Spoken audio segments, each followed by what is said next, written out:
Hey, come on. It's not that bad. Nobody's died. I don't understand it. It must have been that Daisy. She's muddled everything up before. But I never... Don't worry, Daisy. You're not in the line of fire here. I know that pudding. I chose it because I know it. Which is why you wouldn't let her ladyship have the pudding she wanted, because you didn't know it. Exactly.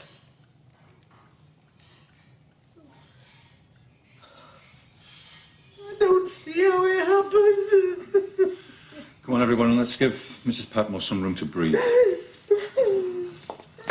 You too. I don't think I should leave her. Yes, you should. Mr. Carson knows what he's doing. Oh, don't do that.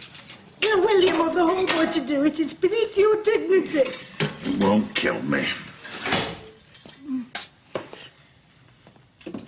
Now, all in your own good time. I think you've got something to tell me. Haven't you?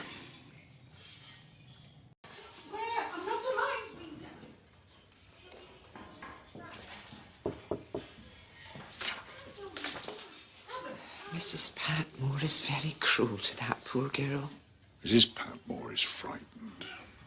Is she right to be? Well, Dr. Clarkson has confirmed she has cataracts.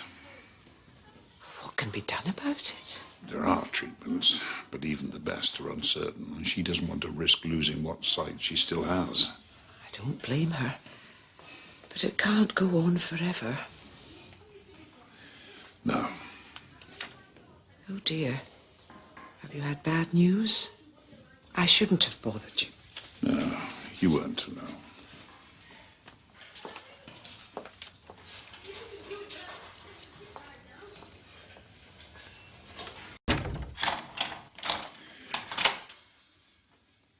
I wish you'd tell me what's troubling you. If it's this business with Mr. Bates. Oh, it's not that. I'll get to the bottom of that. Well, I hope you'll do it soon. There's one thing I hate, it's an atmosphere.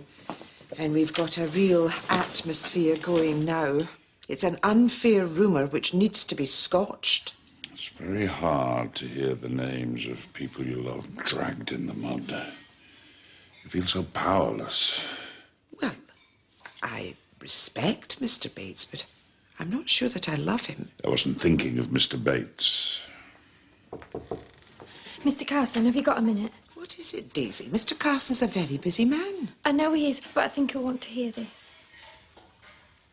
I told you something that wasn't true. Why would you do that? I did it as a favour for a friend, but I know now he was wrong to ask it of me. I haven't had a chance to ask. How was London? Oh, much as usual. Dirty, noisy, and quite enjoyable. There was no need for you to come back a day early. I'm perfectly capable of getting the house ready. Of course you are, but I like to have the heavy luggage back and unpacked before they get here. I suppose. Steady, William. This isn't a race. Poor lad. But he did see her. I was worried when I took him to King's Cross. Yes, he had time to say goodbye. How is he now? Well, you've only got one mother, haven't you? Here, Mrs. Hughes.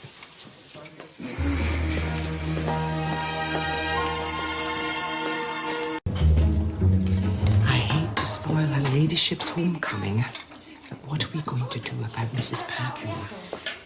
She's worse than when you left. Much worse.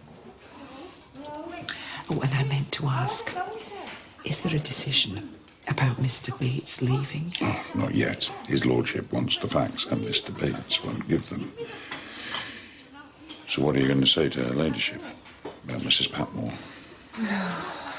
I'm not sure. I don't want the poor woman sacked, but things cannot go on as they are.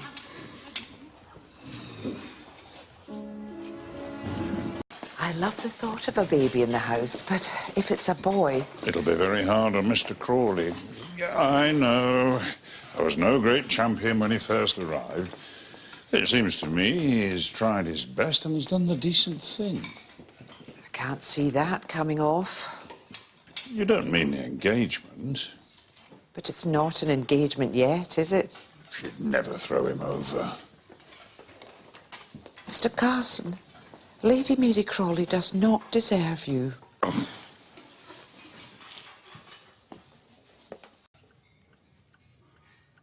That poor wee babe. How's her ladyship doing? I'll take her up a tray in a minute, but I dare say she won't touch a bite. What about you, Miss O'Brien? What about me? Well, it must have been quite a shock. Yes, it was. I think you'd better dine with us, Mr. Branson. We can't know if you might be needed later. Well, I'm to go for the doctor at 10. What a long-faced lot. Kindly show some respect. Come on, Mr. Carson, she'll get over it. They're no bigger than a hamster at that stage. Will you shut up? I agree. What is the matter with you, Thomas? I don't know. I suppose all this makes me feel claustrophobic. I mean, I'm sorry, of course I am.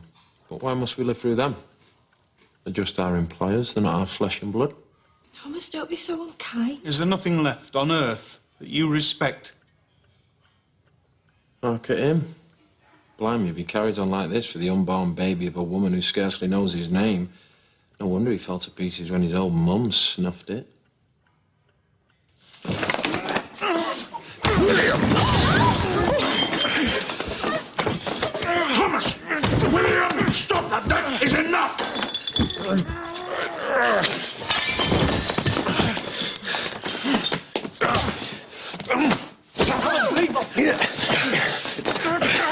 Calm down!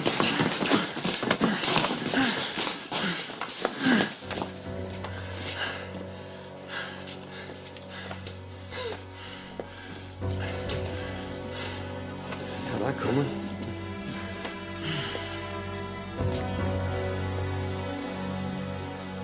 Well done, Mrs. Hughes. Beautifully executed, as always. Key is in the planning. Mr. Carson, this probably isn't the moment, but I've just heard from Dr. Clarkson I've been accepted for a training scheme for the Army Medical Corps. Have you indeed? Yes, I don't want to do it, so I'll be handing in my notice. I'll serve out the month, of course. Thank you, Thomas. We can talk about it later.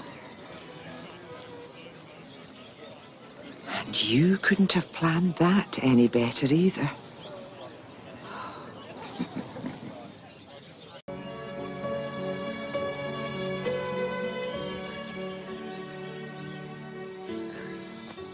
Are you quite well, my lady? Of course. You know me, Carson. I'm never down for long.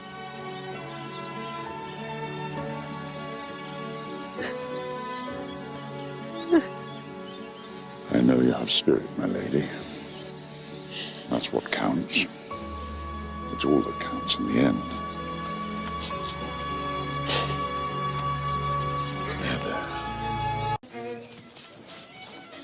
Mr. Bromwich is wrong. You've done it, Gwen. You've got the job. Take it. Something to celebrate? I got the job, Mrs. Hughes. I'm a secretary. I'm forgotten. I'm very happy for you, Gwen, and we'll celebrate after we finish today's work. Of course, Mrs. Hughes. I don't suppose... Lady Sybil, her ladyship was asking after you.